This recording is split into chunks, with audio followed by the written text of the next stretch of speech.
So the Japanese Constitution is something of a mixed bag. On one side, it does offer certain freedoms, and it does recognize democracy.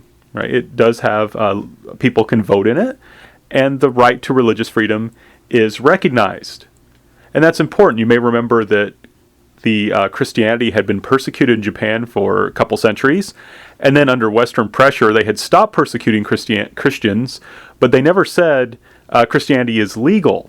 But the Constitution, in a sense, by giving freedom of religion, even though it was somewhat limited, was allowing it to be legal. So the Constitution, in a sense, recognizes the right of Christians to exist. And so there is growing freedom in Japan, and the Constitution does recognize democracy, even though it's limited to this 1%. So the Constitution is a mixed bag. And I want to give an example of how you do have a kind of limited freedom in Japan through the case of this man, Uchimura Kanzo. Uchimura Kanzo was an early convert to Protestant Christianity. He converted to Protestant Christianity when it was in fact still technically illegal. And he became a very, very devout convert. He really took his new religion seriously. And he talked about how he had two J's in his life, Jesus and Japan. And he literally said two J's because he said it in English. And he was in fact a man who was very, very well educated and who was very comfortable in writing in English. And he used his contacts with the West, his mastery of Western knowledge, and his Christian faith, all combined together for him to be a teacher, a journalist, an author, and also he's been called a prophet, in terms of, if we understand a prophet to be someone who tries to take their understanding of Christianity and apply it to living in the real world, and to do so in a very public way. So this is a man who was a very, very strict Christian.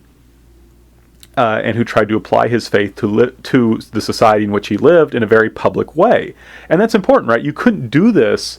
You couldn't be a publicly practicing Christian, especially one who engaged in the kind of social criticism he did throughout much of Japanese history. But because of the Constitution and because of growing tolerance for Western things, people like Uchimura Kanzo can exist and can talk about Christianity and try and apply their faith to the world that they live in. Now, you may remember or in one of your readings, you had this reading on the Imperial Rescript on Education, which was issued in 1890, and it was this thing calling on people to be loyal and so forth to the emperor.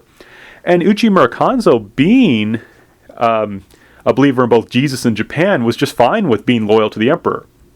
He had no problem with that. What disturbed him was that you were expected to bow and make a very deep bow to the Imperial Rescript on Education.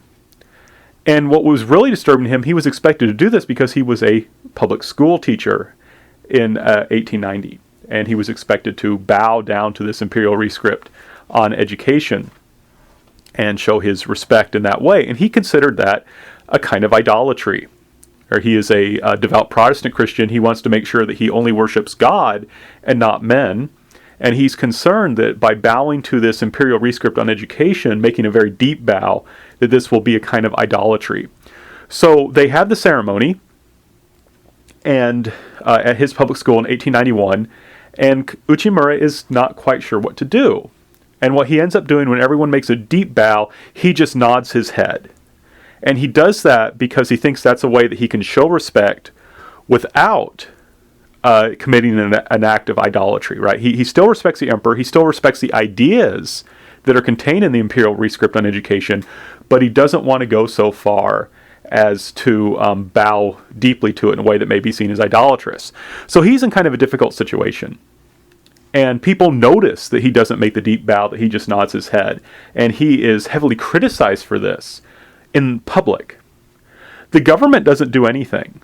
It's the public, the Japanese public, that's going to be critical of this guy for not bowing. In particular, some Buddhist nationalists are going to come after him and say that this is proof that Christianity is a bad religion, that Christians are disloyal.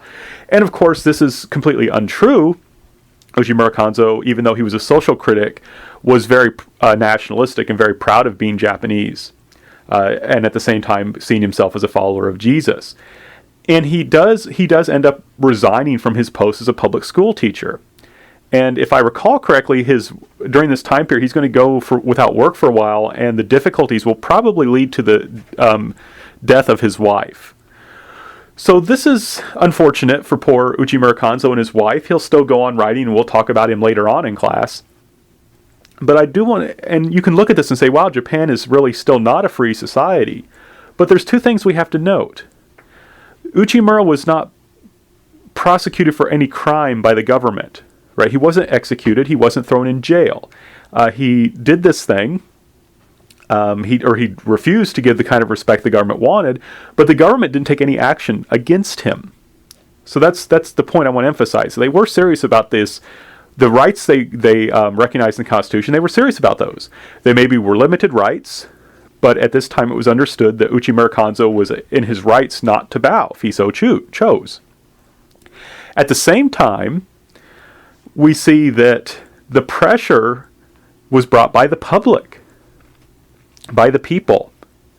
He was pressured by the Japanese public to resign his position as a school teacher. The government didn't force him out. He was pressured by the public. And that shows that at times the government was actually more liberal than the population, you could say.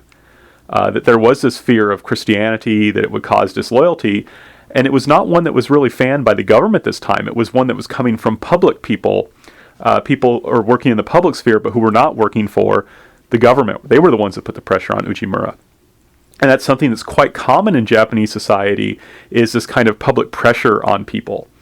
And this is also evidence that the government has accepted, the people have accepted the government's arguments about being loyal, about being putting Japan first and nationalism and all that. And so while you have voices like Yosano Akiko and Uchimura Kanzo who are going to challenge some of these ideas, they are going to be in the minority.